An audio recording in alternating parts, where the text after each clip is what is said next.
Uma quarta-feira de protestos na Venezuela. Governistas e opositores foram às ruas para marcar um mês da eleição presidencial que dividiu ainda mais o país pelas dúvidas quanto à lisura do pleito. Até hoje não foram divulgadas as atas oficiais pela autoridade eleitoral da Venezuela e o presidente Nicolás Maduro foi anunciado como vitorioso.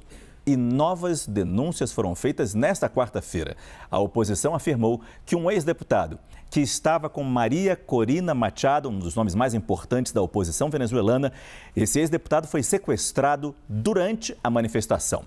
A correspondente Luciana Tadeu tem as atualizações desse caso para a gente, ao vivo, direto de Buenos Aires. Luciana, boa noite. Oi, Márcio, boa noite. Como você mencionou, um aniversário das eleições, um mês depois das eleições presidenciais da Venezuela, marcado por venezuelanos nas ruas. De um lado, um protesto opositor liderado pela Maria Corina Machado, a ex-deputada que apoiou o candidato Edmundo González depois que não conseguiu inscrever a sua candidatura. Um protesto opositor com o lema "Ata mata sentença", ou seja, que as atas divulgadas pela oposição valem mais do que aquela sentença judicial da Suprema Corte que ratificou a suposta vitória de Maduro com mais de 50% dos votos nessas eleições.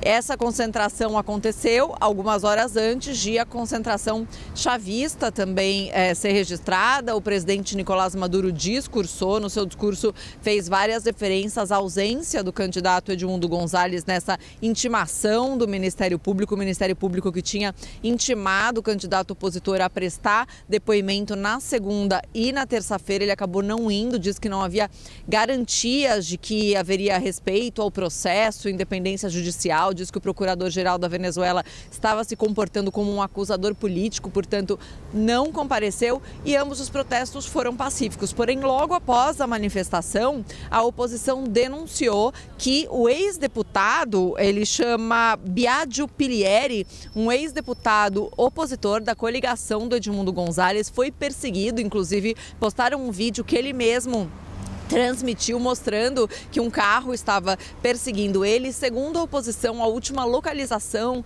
desse ex-deputado foi justamente nas proximidades do Helicoide, que é uma prisão de Caracas e que a oposição denuncia como sendo um grande centro de tortura do chavismo. Então estão denunciando o sequestro desse dirigente com o seu filho, que também estava no carro. Ainda não tem informações dele, mas nas últimas horas, inclusive, a esposa dele apareceu pedindo informações, dizendo que tanto o marido como o filho têm questões de saúde que deveriam ser libertados, e a gente fica no aguardo então de algum pronunciamento do Ministério Público para ver se efetivamente há confirmação dessa prisão, já que esse é um mecanismo muito comum na Venezuela, né, Márcio? A gente vem comentando, a oposição denuncia que agentes, pessoas não identificadas, levaram alguns de seus dirigentes ou pessoas conectadas, vinculadas à oposição. Não há informação sobre elas, elas ficam sem comunicação com advogados defensores ou com familiares, e horas depois, ou então até dias depois, o Ministério Público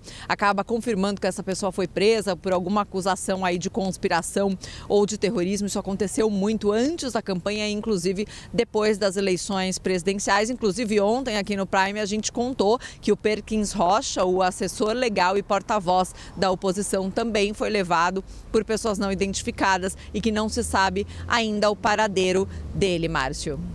Vai se instaurando assim um clima de terror na Venezuela para quem é de oposição ao governo Nicolás Maduro. Essa é Luciana Tadeu, nossa correspondente em Buenos Aires. Obrigado, Lu. Boa noite.